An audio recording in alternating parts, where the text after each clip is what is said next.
fantastic zombie movies, all in aid for charity. I'm here with two bodies next match. You alright, man? Fuck I'm sucking out your eyes, tearing all the muscles from your heart. Gnawing on your spleen, I'm flaying off your hide and eagerly consuming every part. Chewing on your bones, I'm guzzling your flesh, not leaving you the time to run or scream.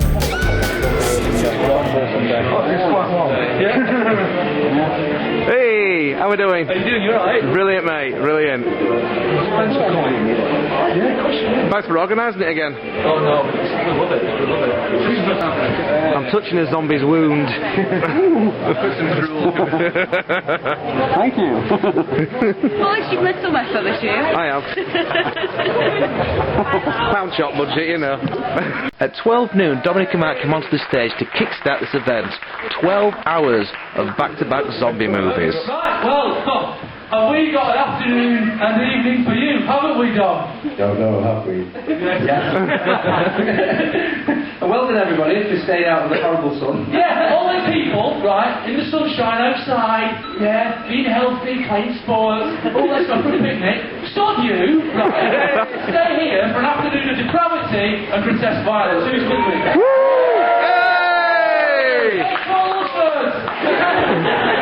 The first film of the day was an interesting choice, as it's widely considered to be the worst film ever made. Ed Wood's classic sci-fi zombie flick, Plan 9 from Outer Space. I'll admit I haven't seen any of Ed Wood's films before, but I do know of his legendary contribution to cinema, and I've seen the biopic of his life with Johnny Depp playing him.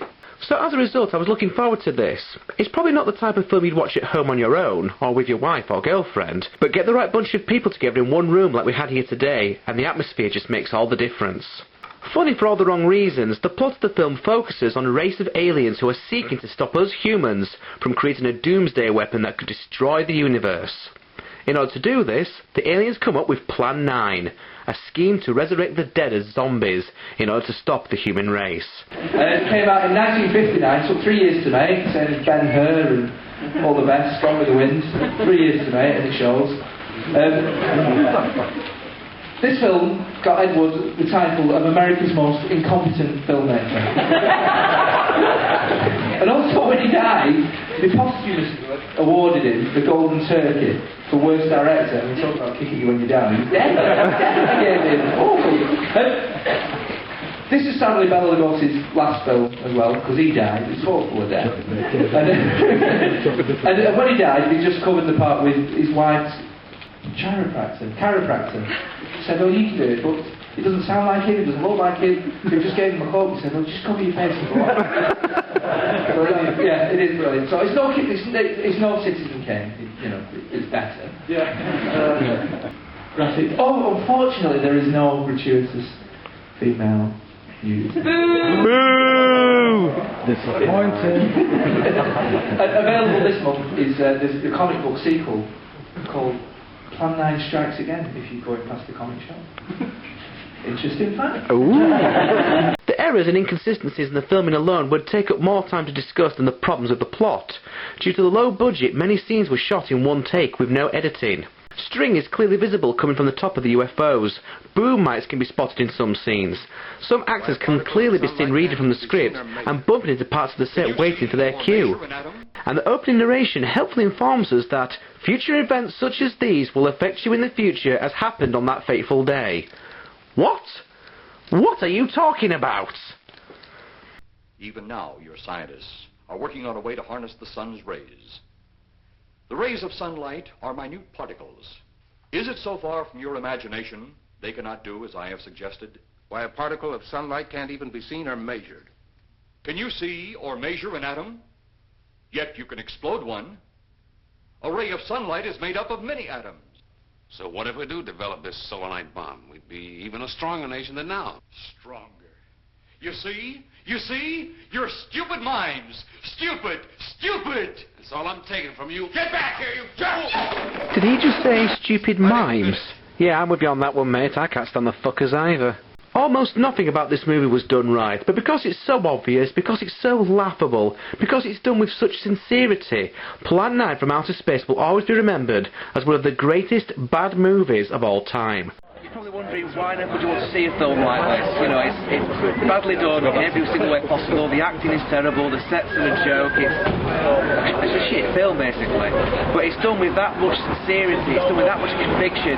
It's a bad movie that's done so well that you can't just help but find it amusing. I mean, we were sat there laughing throughout the whole thing. I mean, in the opening credits there was a guy called what was his name? Dudley Manlow. What a name is that? And then throughout there was like other sort of references to Manlow, you know, put the big one away, and it was funny. I mean, that's one of the worst films I've ever seen, but it's going to be one of the funniest films I've ever seen as well. A lot of people will probably say that, I don't know, Jimmy Ball might be today's equivalent of Ed Wood, but to be honest with you, Ed Wood's films are strangely entertaining. Film's highly recommended, Planet from Outer Space. If you've not seen it yet, do not deprive yourself a minute longer. After each film, we got a 10-minute interval so we could go out and get some fresh air and have a cigarette and what have you. After Plan 9 from Outer Space, there was a photographer from the Yorkshire Post who took a few photographs of us on the day. This gave us a chance to sort of snap a few shots of each other in our zombie gear and to chase Dominic and Mark down the street, which freaked out some of the locals, I can imagine.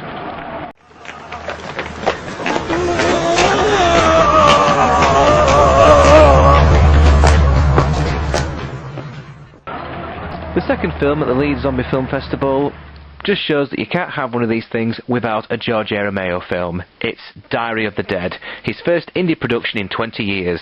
The concept behind this is that if a zombie outbreak was to occur now, the chances are it'd probably end up getting filmed on cameras and being YouTubed to death.